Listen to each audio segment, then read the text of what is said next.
ಬಂದಿದೆ. ಬೇಗ ಅಕೌಂಟ್ ನ ಫಾಲೋ ಮಾಡಿ. ಕನ್ನಡಿಗರು ಫಾಲೋ ಮಾಡ್ತಿರೋ ಅಂತ ಗೊತ್ತು, ನೋಡಿದವರೆಲ್ಲ ಒಂದೊಂದೇ ಫಾಲೋ ಕೊಟ್ಬಿಡಿ ಸಾಕು.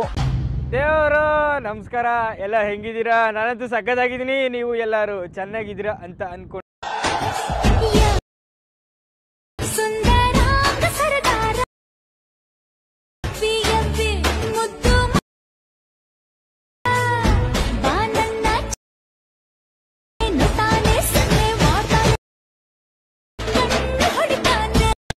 one more